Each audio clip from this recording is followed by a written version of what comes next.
Hello, everybody, and welcome to Whispers Radio here on AM 1600 WKKX, the Valley's Watchdog, and UPRN, the UFO Paranormal Radio Network. It is 6:09 p.m., 52 degrees and cloudy here in downtown Wheeling. Give us a call, 304. It is cold, and I'm wearing shorts and a T-shirt. That's because you're always wearing shorts and a T-shirt. Oh. Give us a call, 304-214. And you're always hot. Yeah. Which is weird that you say it's cold. Well, I'm fat and I'm hairy. He's just commiserating with me because he knows I'm freezing to death. Well, I'm going with the majority of Wheelingites. I'm a rare breed. I'm well insulated. So, she's like, oh, I'm comfortable, and I'm like sweating. Give us a call at 304-214-1600. If you're out of the area, 1-866-514-1600. That's toll free. We'd love to hear from you. Anything good going on, Lola? No? Oh, you're on the phone. I'm getting our guest. Oh, jeez. Our guest tonight is Mr. Manuel Navarrete. He runs the UFO Clearinghouse. We've had him on several times, and he's always up to date on the UFO sightings around the world. Manuel, you with us? Yes, I'm right here. How you doing, buddy?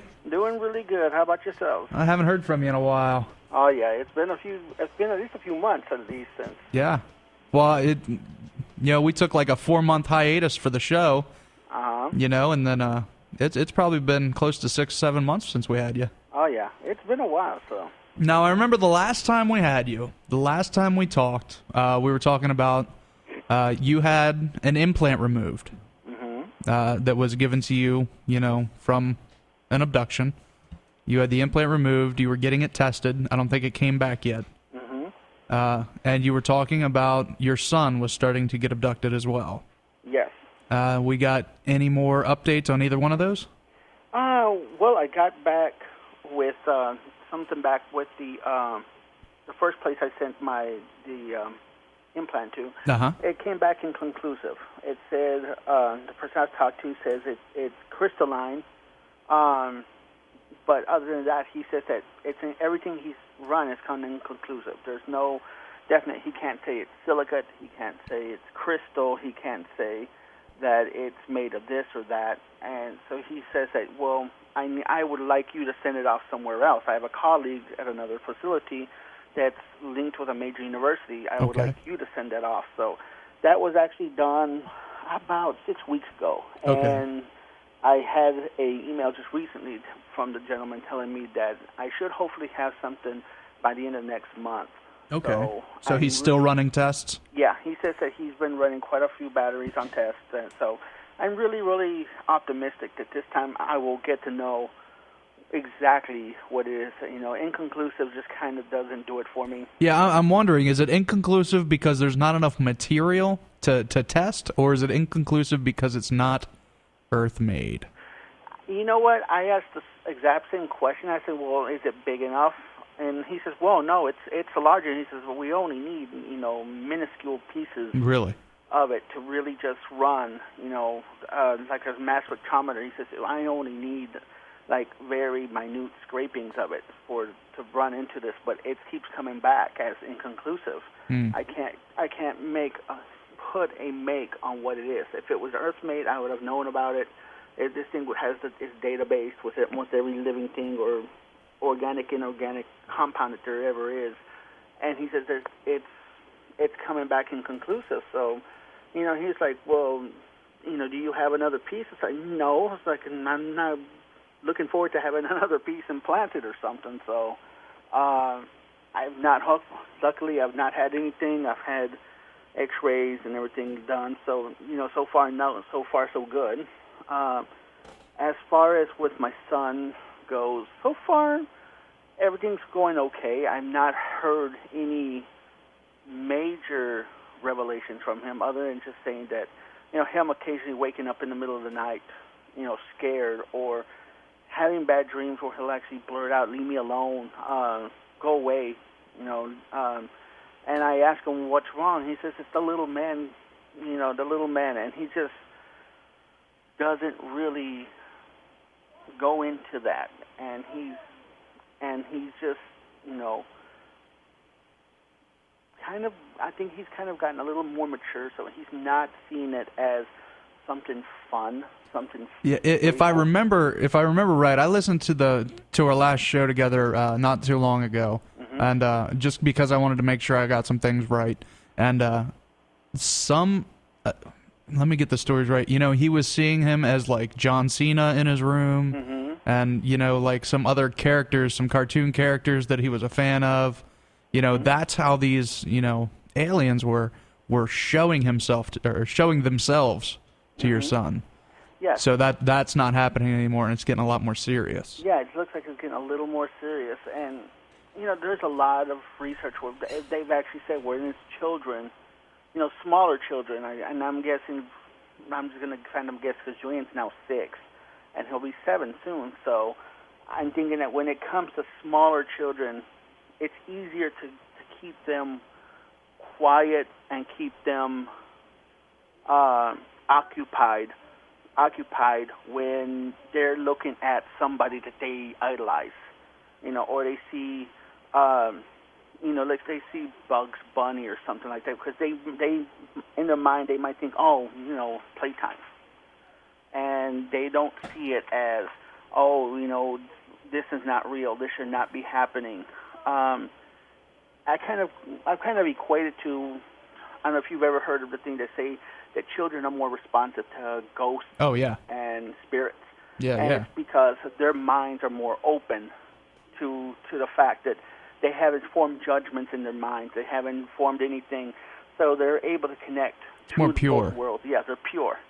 So once you get to a certain age, and it seems to get shorter and shorter, you know, as the generations go. I mean, when I was his age, all I cared about was running around bicycles, playing outside. And my son now can basically run a computer and beat me in any Xbox game there ever is. And you know, he's just that good. He can mess and program his iPod better than he can tie his own shoes. So I guess, you know, he's more exposed now to the world, and so he sees things differently. And as you get older, you know, children stop seeing the spirits, you know, because their minds kind of shut down. They shut off. So I'm kind of seeing how that, with some of the research I've done, it gets to be that way. And it's not as bad until they really reach puberty. Once you reach puberty, it's by then they know that you're a candidate. They know that your genetic makeup is possibly what they want. That's when it always seems to be that once puberty hits, that's when the abductions and the horrific stuff starts actually taking place. So do you think he's getting abducted now, or they're just trying to make their presence known? I kind of think it's more of making their presence known, because I don't think that it's anything, you know, I don't think it's anything where he's being, where they're seeing things, where people are seeing things and being taken and, you know, having things, you know, performed on them. Because, you know, the majority of people who report that they've been abducted, they say that it's medical experiments, you know, taking of DNA. Sperm, now, see, I've heard a lot that it was reproduction. Mm-hmm. You know, and at his age, you're basically, there's nothing much they can do for you, you know, or you can do for them. You're a child, and so I would think it's more like getting their presence known, letting him get acclimated to the fact that, you know, this is something that, you know, he's part of. And you do see that a lot with people who are generational when it comes to abductions. Okay. You have people who are saying, "Oh, I was taken as a child. I had things like this happen. I remember dreams when I was a child," and then it goes into adulthood. And as they try to find out about themselves, they might find out, well, my mom says that this happened to me. My grandmother says she's had experiences. And then later on, it comes into their children are having the experiences.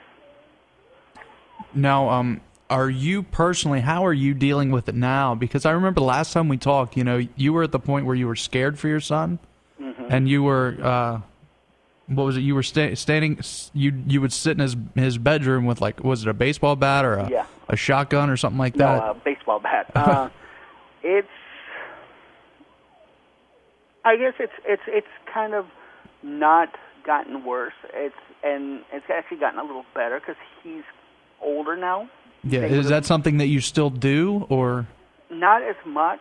I more or less now can sense if something is amiss, and that's a lot with a lot of abductees. If you talk to them, after a while you become so attuned to it, you can actually sense like something's wrong, something's amiss. I feel that it's going to happen soon, and 9 times out of 10 it does. You can sense like somebody's watching you. You can sense that they're tuning into you.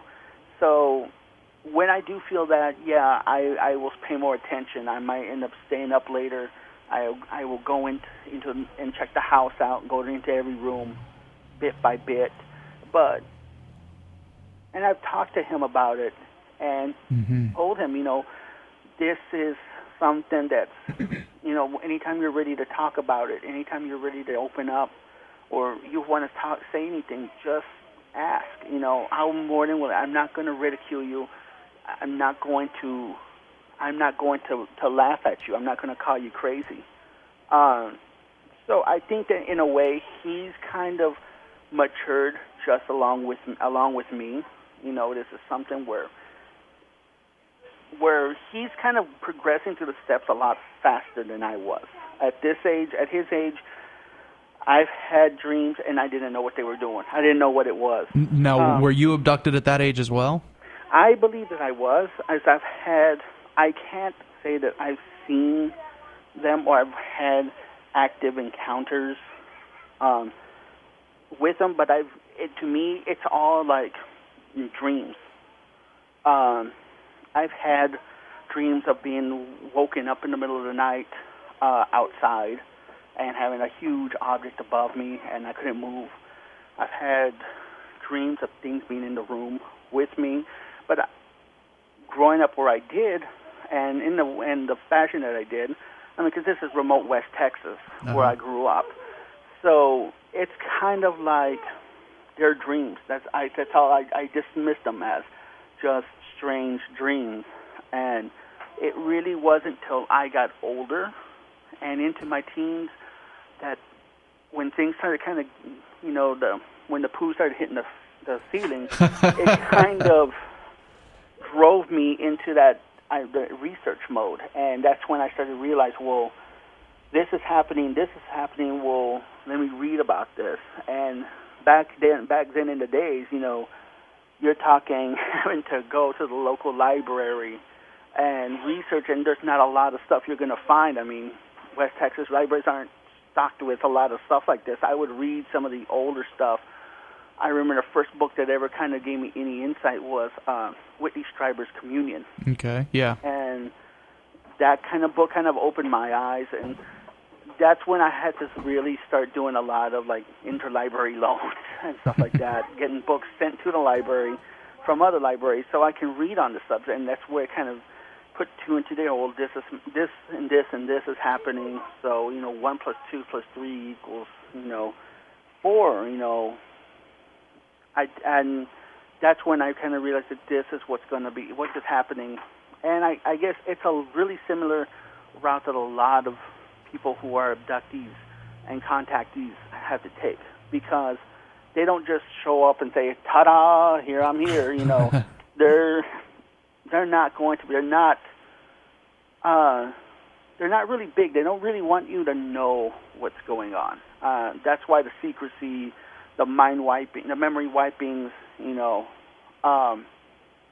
Because obviously, they know you're of value to them.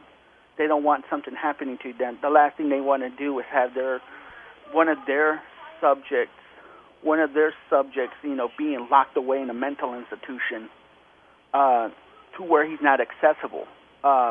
They want to make this as quick and simple as possible.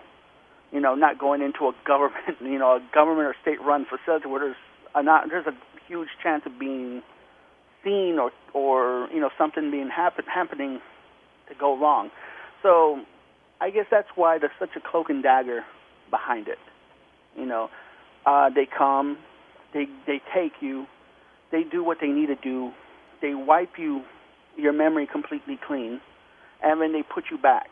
Now, do you believe, and I've heard different theories on this, do you believe that they can mess up when wiping you clean and leave memories or forget memories, or is there a way you can train yourself to have the memories of the abduction? I think that in a way there is, but it takes a lot of mental discipline in order to do that. I know that a lot of people have said that there's people who've said, I physically have taught myself to overcome the paralysis.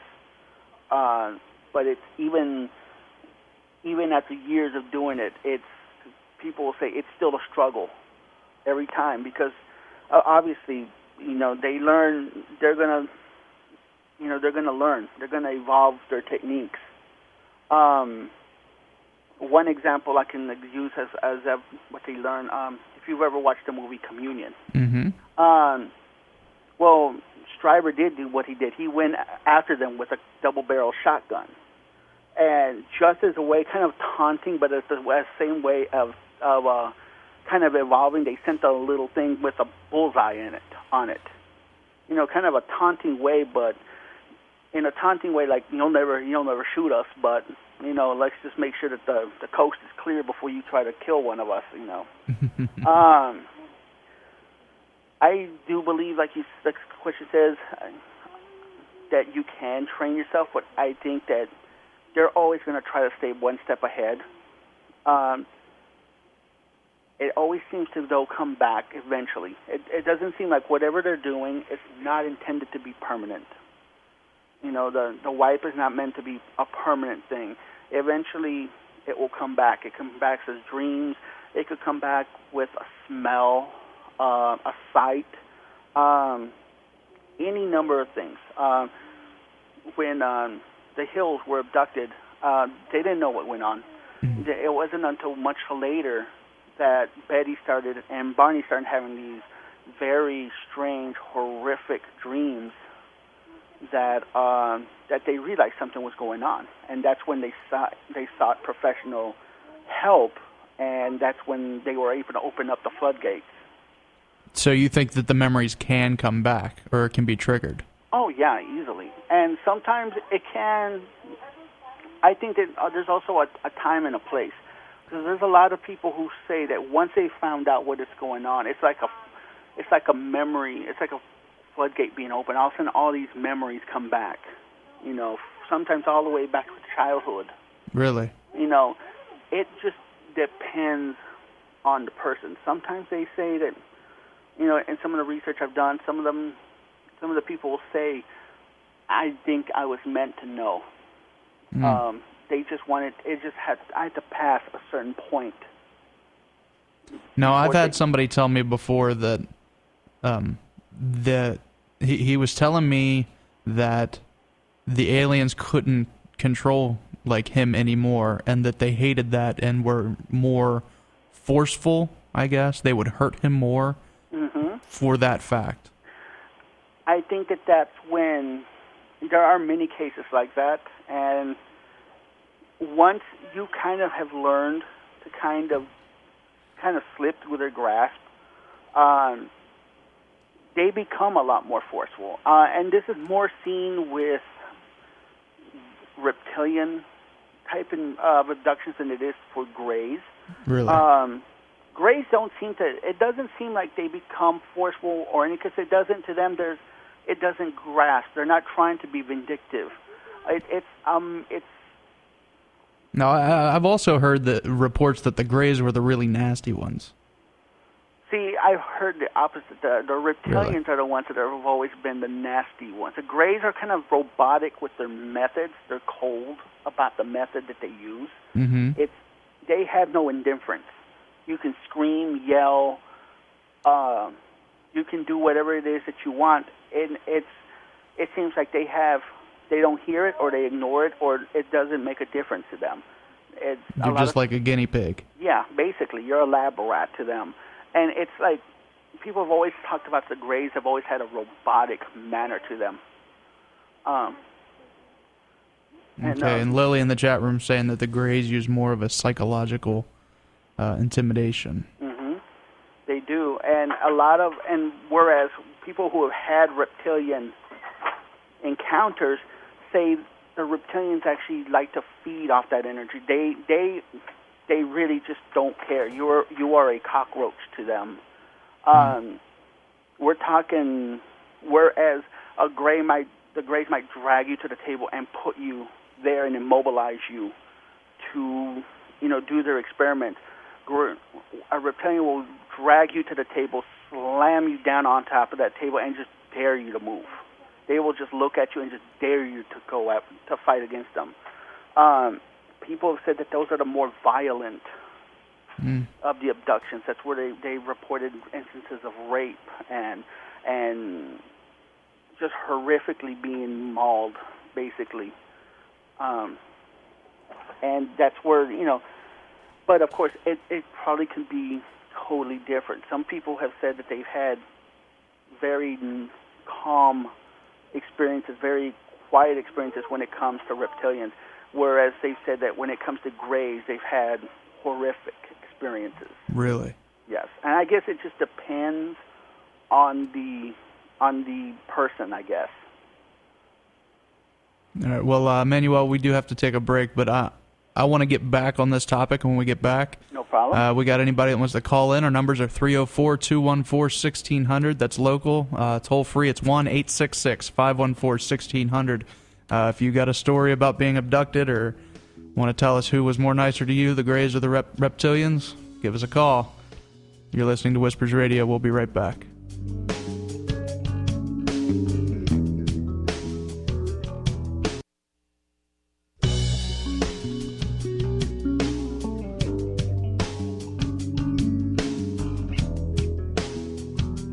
Hello, everybody, and welcome back to Whispers Radio here on AM 1600 WKKX, the Valley's Watchdog, and UPRN, the UFO Paranormal Radio Network. It is 6:37 p.m., 52 degrees here in downtown Wheeling.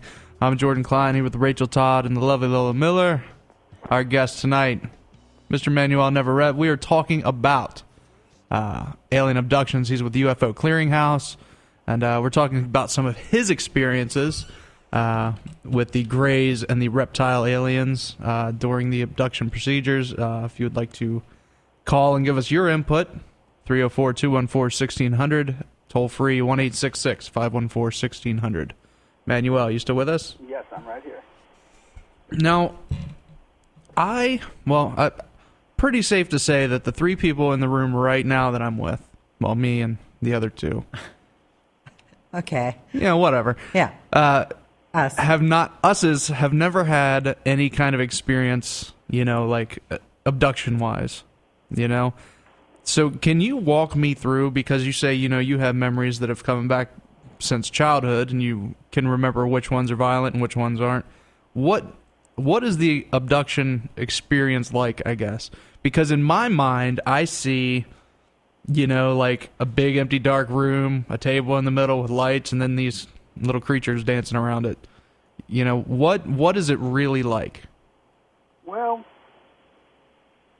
we can use one of my examples of one of mine, and it really starts pretty much from the day, that whole day. You wake up in the morning, you do your normal things, but after a while you kind of notice something's not right, something's amiss. Kind of like there's something totally off about this day. You try to kind of pin it down. Is it maybe in my mood? Maybe I'm sick? Do I have a test in school, or do I have something to do today? And you kind of rack your brain through the entire day trying to figure out what's going on. Mm-hmm. But as the day goes and you know that night's coming, the end of the day is coming, you kind of feel a little apprehensive about it. Like something is not right and you're really not wanting to see night. And yet it's not overwhelming. It's like that little biting little gnat in the back of your head. And it's just, that's there. And it doesn't interfere with your day. And And as night goes, as the night comes and you're going through your time, it's still there. And you might feel like something's watching you or something is observing you, even though there's nothing around. And most of the time, if you're like me, I have to throw it off to the side and go about my day. I have too many other things to be doing, to take care of before thinking about this. Uh-huh. So you go to bed and you get that, or night comes and you might be up doing things, and yet you get that feeling like something is watching you, something is there. And you might catch yourself turning around and looking around. You might find yourself, making sure the closet door is closed. Yet you can't get rid of the feeling. Sleep finally comes, you're going to sleep, and that feeling is still there. And you just don't think about it. You finally go to sleep. Then it starts kind of happening. Your mind starts racing. You sense something in the room. You might sense more than one thing in the room. If you're lucky, you'll never see anything. Many times I've woken up and your bed might be surrounded by these creatures, and usually anywhere from 3 to 6. Many times it's 3 or 4 small ones and one larger one. They have always seemed to have a couple of the larger grays. This is the grays? Yes, these are the grays. And it always seems they don't speak, they don't show emotion, but it seems like by the aura, by the vibe that they're giving off, the larger ones are in charge. The little ones are just there to facilitate whatever the larger one needs. Before you know it, you might find yourself either floating up in the air and being taken, or you might find yourself walking and not remember ever getting out of bed. Flash forward a little bit, you might find yourself outside. With one of mine, I remember finding myself outside, and I don't remember how I got outside. My mind's racing. How did I get out here? I don't remember going out through the door or nothing. But you're outside. With me, I knew it was still middle of the night. It was 2, 3 o'clock in the morning, and you could feel the dew on the grass. And since you're barefooted, you're feeling this, and you're walking. You're walking toward, it could be an object, it could be a light. In many, many abduction experiences, they say when they're walked up to the ship, they might see humans, what they think or perceive as humans, in the ship. They might come and look at you, Evans, and take off. Usually, once you've gotten to the ship, the larger ones have taken over. And this is where you're led into the room, you're led onto the table, and so it's not like you sit in a doctor's office for a while. You're not in like a holding room. You just kind of walk in and they take you to a table. Now there have been. Don't get me wrong. There have been experiences where people have. There was one experience of a group of campers that was actually abducted. There was like 6 or 7 of them. They were lifelong buddies, and had gone on a camping trip. And they remember sitting in a circular room on benches, waiting their turn, while one of their friends was laid out on the table and getting experimented on. They were sitting there waiting. Many people have actually reported going and being sat down on a bench, and with men and women of all ages, of all races, there. And most of the time, they're either in their night clothes or they're naked. They're completely naked. And when you'll see in the distance, there's a table and there's creatures, there's entities doing things. And then they get up, they lift the person up and move him off somewhere else. And then another 1 or 2 will come, get the next person and take him to the table. Mm-hmm. Sometimes the ones I've had, I've never had those. It's always been straight to a table, Okay. That might almost be better. I think the waiting would be killer. I would think that would be, if you're in your conscious mind, that would be just like a lamb waiting for slaughter. That's how I would see it. I mean, I'm just waiting for the slaughterhouse, and I can imagine how horrific that's got to be. Okay, now back to your original story. I'm sorry, I kind of sidetracked. No worries. You know, so you get on the ship, and they just walk you to the table? Basically, you're walked to the table. Most of the time, especially if you're one of those that have tried to give them resistance, and this is just not only from my experiences, but experiences that I've read about and had talked to people about. Most of the time, you're in a completely different trance. You're seeing things around you, but you can't control yourself. You're basically walking, and you don't even feel yourself walking. You don't feel yourself being laid on a table.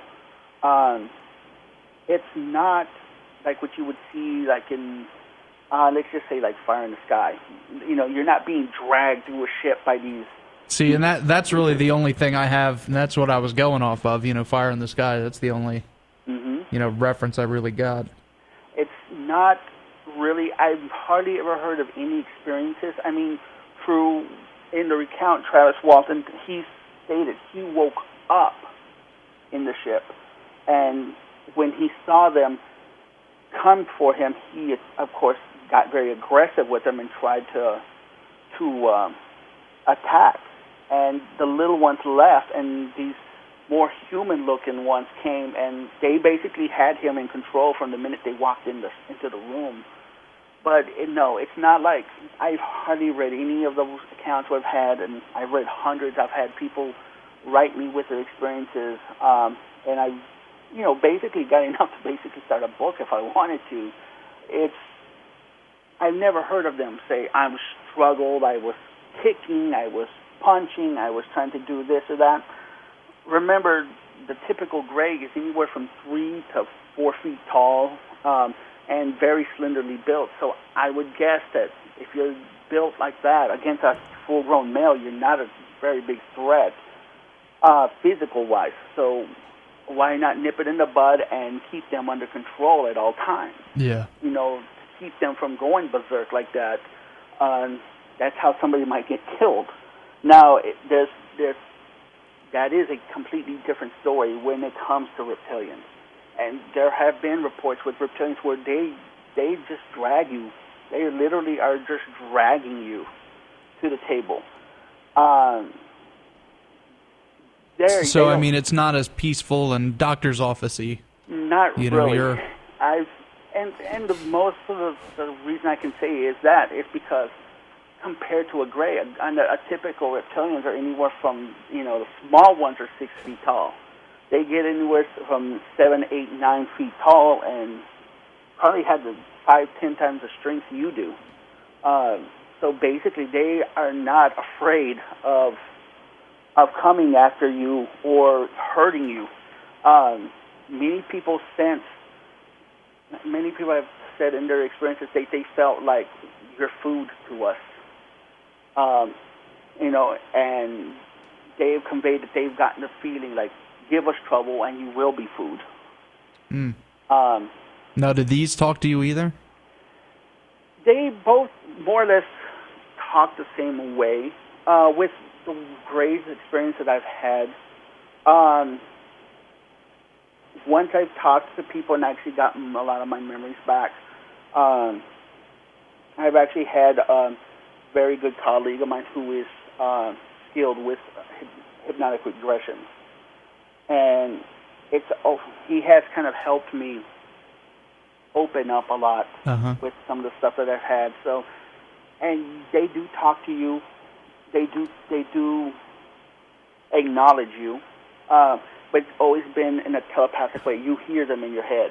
It's like a voice. So you kind of just know what they want without them. More or less like, we're not going to hurt you. This will be over shortly. You know why we need this. This is very important to us. And it seems like with the Greys, they're trying to calm you. They're trying to get you to cooperate as much as we can with you. They keep us assessing you're not going to hurt. We're not going to hurt you. Everything will be fine.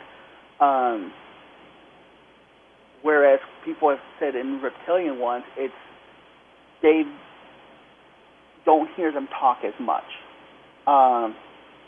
There was one account, I listened to a podcast called Mysterious Universe, and they had one about 6 months ago where a family encountered a reptilian. And this was out on a camping trip, and they were paralyzed. They were not able to see, to move, and this reptilian was about 20 feet from them. And all of them heard the same thing in their heads, and it was like, I can hurt you, but I choose not to. Wow. So they kind of convey, and they seem to convey more with the fear. They want you to know that they're superior to you in every way, shape, and form. That if you give them trouble, they will punish you, and you will be dealt with in an according fashion to them. Whereas Greys have always seemed to be like, we're not going to hurt you. This will be over shortly. You're going to be all right. And it's always, I guess it has to be like your audience has said, it's more of a psychological, a very big psychological game with them. Well, let me ask you this. Is it more like, I don't know, because it seems to always be either the Greys are abducting you or the reptilians are abducting you. Mm-hmm. And if they're both abducting you, are they connected some way? Are they from the same, club? Like, are they trying to get the... you don't give me that look, Lola. That's not what I meant. No, but, I mean, are they together in it? Like, are the Are they working together, or is it two separate cultures? That is a very good question, and it's been something that's been the subject of many debates. Some people state that they do work in cahoots together, with the reptilians being the more superior master race, if you would say. Many places, Dulce, New Mexico comes to mind, S4, where there have been reports of people working with extraterrestrials. I'll use Dulce as an example. The reptilians ran everything. They were the superior beings there. The Greys were subordinate to them. The Greys were kind of the worker class. Really? Whereas the reptilians were more of a royal class, and there seems to be a hierarchy within the reptilians. The more the draconian, what they call the draconian reptilians, seem to be the dominant ones. Those would be the ones that they say have the crests on their heads, or they have wings on their backs. They seem to be more of the royalty of the reptilian race. Now, there are also arguments that say that they are two totally and separate entities. In fact, many people go as far as to say two warring entities with each other. Really? Whereas the reptilians might have been what they call a terrestrial alien, whereas they were probably here millions of years before we were, and now they want what they feel is rightfully theirs. And the Greys being seen as an invader, an invading force, using us as like lab rats for their experiments. There always seems to be quite a lot of different, opposing forces in this. Some people say they work together. Some people say they work against each other. Some people say that the Greys were enslaved by the reptilians, or even genetically made by the reptilians to serve as workers for them. So now, see, I would have thought it the other way around because the Greys seem more scientific and the reptilians seem more barbaric. Yeah. Mm-hmm. Yeah, and it seems I would say the same thing also, but it seems to be that maybe the Greys. Everyone has always said there's been many reports that the Greys seem to be more robotic.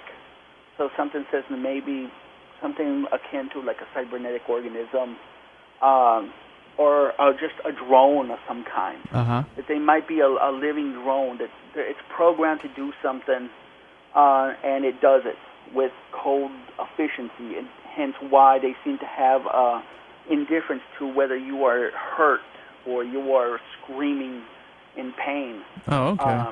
Well, Lola's got a question real quick. Go ahead. Well, yeah, I was going to ask you this anyway, but we had a listener want to know, too. What type of experiments do they do to you?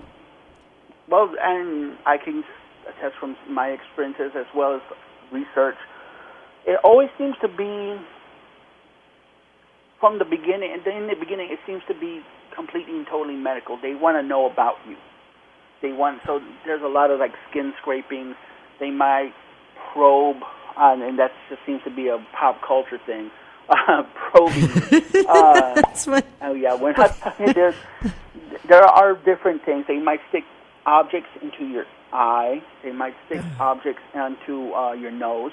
People have talked about how they've lied on their backs and they feel them actually pull your eye completely out of socket. Ew. And look behind your eyes and then just expertly put it back in without any kind of scar. I mean, do they like cut you open and look at your insides? Do they like try to sew arms onto you? Like what kind of? Well, because you know you talk about experiments. Well, I know. They've had some experiences where people have said that they've been cut into, blood drawn, but it's never been something where it's like overly invasive, where they're actually just ripping you open to see what makes you tick. They more or less want to know the physiology. Then it actually gets down to the nitty-gritty where they're actually exploring your genitals. They will, they seem to focus a lot on your genitals. They'll find ways. Well, they are interesting. Yeah, they they will. With women, they will pull eggs out. They will inspect their genitals. With men, it's the same thing. They inspect them. And then they extract semen. So it could be just any number of things. And a lot of their experiments seem to always be repetitive. They always seem to want to know what's going on with your life.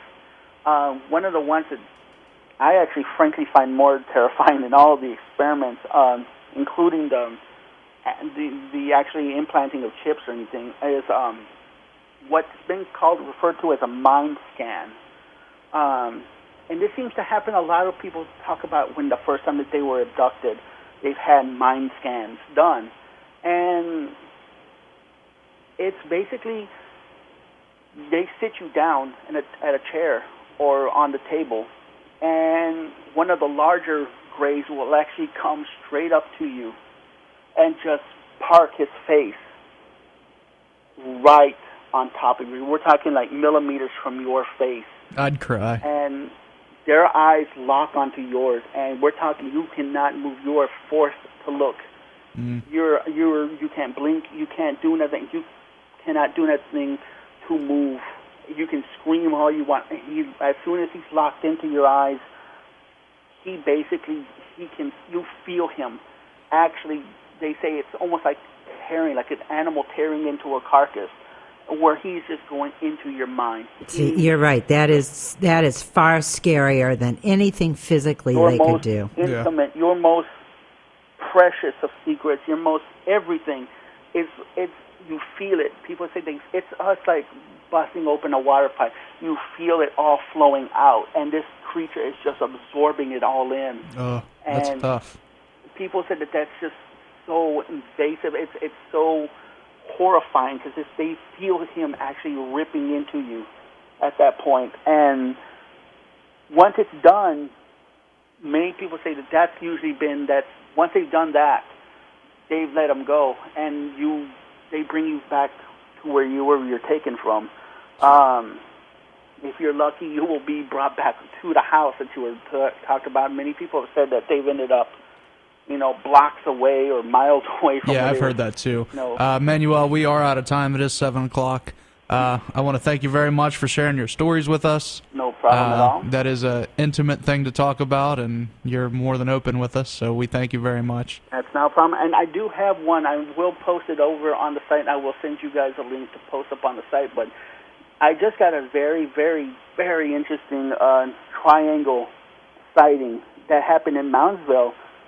Really? The people that were talking, it's a group of about 15. They were coming out of the West Virginia Penitentiary, I think is what it says. Yeah. They were doing a ghost tour. Yeah. So they were saying that they were coming out in the middle of the night, or they were coming out at night, and they saw this huge object fly over them. We're talking, they say it was so massive it blotted out the full moon.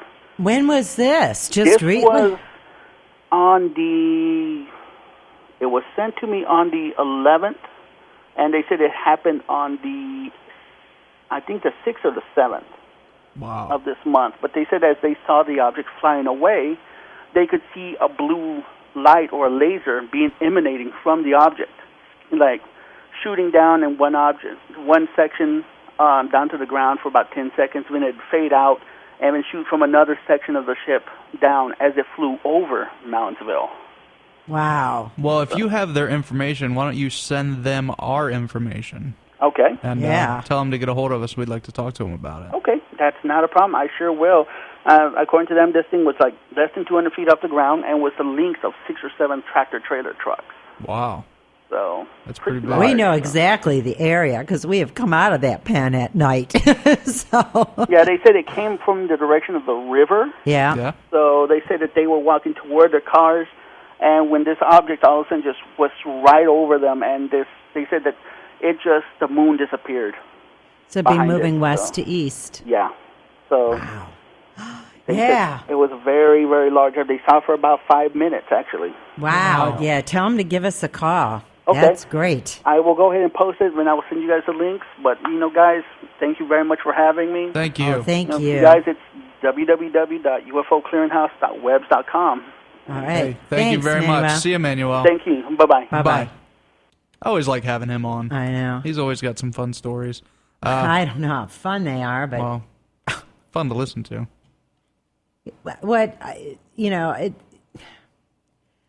Believe that stuff or not, he does, and you've got to give him, if you're skeptical, you have to give him credit for being brave enough to open up. Yeah, and talk about this kind of stuff. Well, all right. Well, we need to. We're way past time. Next week we have Merrill Fankhauser. He's going to be. We're going to be playing some music and talking about the lost continent of Mu. Until then, don't be afraid, only believe.